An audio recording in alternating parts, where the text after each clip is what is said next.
Thomas felt a sense of freedom in this new house, for he was able to let the monster rule with a wicked hand. It didn't matter what caused the being to fester and grow. What mattered was to let it out. Thomas needed relief from the vile, putrid monster that lived inside of him. It would come out. There appeared to be no way of stopping it, for it had a life of its own. Hello, welcome to In My Words. The book I am reading from is titled The Monster We Call Dad by D.A. Riles. This book is not intended for young readers.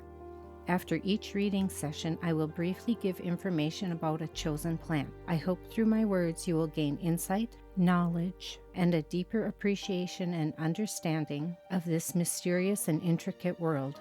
Though the road may be long and hard, compassion and beauty can be gained through the enjoyment of nature and experiencing its wondrous gifts.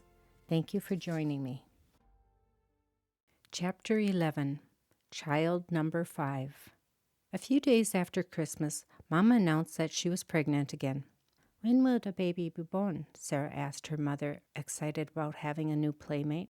"Sometime in August," Mom replied hastily to her little daughter as she tried to shoo her away.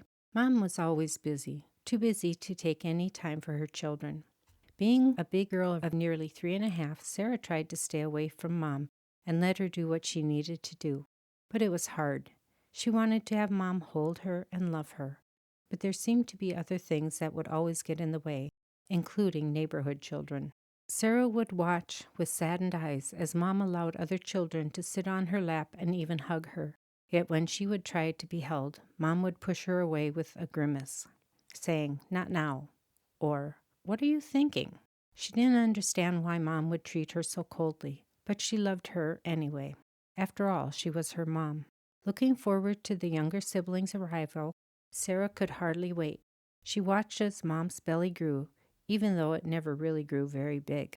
Occasionally, Sarah wanted to touch Mom's belly, but Mom would push at her daughter's tiny hand, saying with a stern look on her rapidly aging face, "What's the matter with you?" Dad was also changing, but not with a bulging stomach, but with anger. As the new sibling's birth date neared, Dad seemed to be so much more agitated. He became much angrier than usual.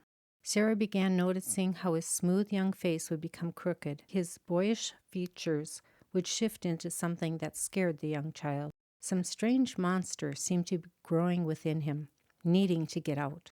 Seeing the changes taking place in her dad, Sarah vowed not to allow anything bad to happen to her new baby brother or sister.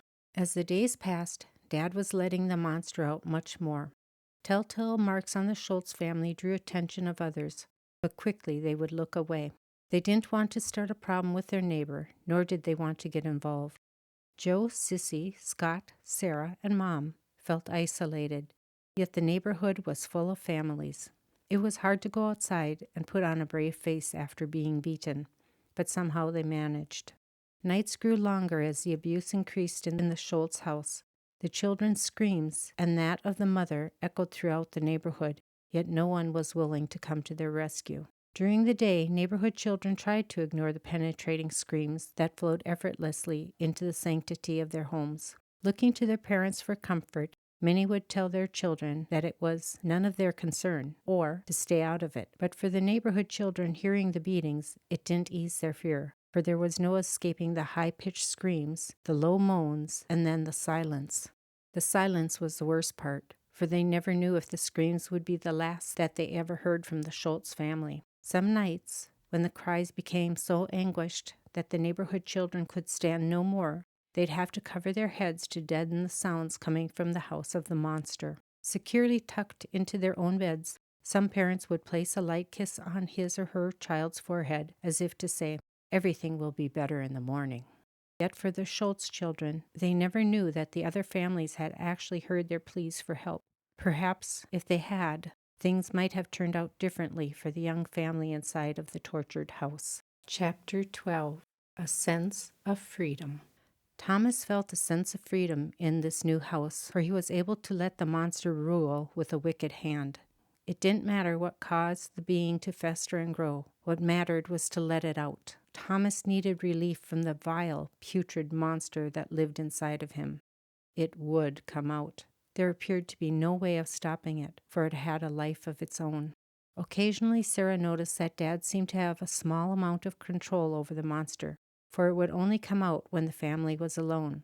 This manipulating monster knew better than to show itself to anyone else. It would hide deep inside of Dad, ever present, ever waiting. To others that didn't live in the area, the Schultz family seemed fun, happy, and fulfilling. They didn't know the true horrors that took place within the confines of the unstable home. No one really cared anyway. It's a family matter, people would say. Today's highlighted plant is thyme. Thyme is an herb. It is edible and used to flavor many food dishes. It can be used in a tea or tincture. It's a very safe plant, but I am not a doctor, nor am I advising using thyme medicinally. But as stated, it is a very safe plant when used properly. When tinctured, thyme has a very strong scent. It prefers full sun. In the autumn, it will flower, and many beneficial insects will enjoy this herb. The flowers are white to purple. The aroma is very appealing. Thyme seeds germinate at around 65 degrees, but it is much easier to purchase a seedling. By the end of the season, if purchased by seedling, you will be able to harvest your thyme. Harvesting is easy to do. For myself, I cut the plant down to around 1 to 2 inches from the bottom of the plant. That way, in my area of Zone 3, it will come back year after year, so I won't have to replant it, nor will I have to purchase any new seeds or seedlings. It is best to harvest the plant before it begins to flower. Thyme grows best in temperatures of 70 to 75 degrees. It is a very hardy plant and can withstand freezing temperatures. Thyme can be grown in pots, indoors or out, but if grown in a container outdoors, be certain to keep it watered, for planters tend to dry out quickly. If growing indoors in the winter, be certain to cut back on the watering to prevent root rot and keep it in a well-lit area. After harvesting, thyme can be frozen or dehydrated. Dehydrated or dried leaves of thyme are the ones which are sold usually in glass bottles in the stores. I feel it is important to have herbs stored in glass to prevent the oils of any herb from making contact with plastic, which will cause the plastic to leach into the herb. Today's highlighted plant was thyme. Please like, share, and subscribe. Next week, I will highlight another plant and continue reading. If you would like to follow along with this reading, you may pick up the book titled The Monster We Call Dad by D.A. Riles at Amazon.com. I look forward to having you join me next week.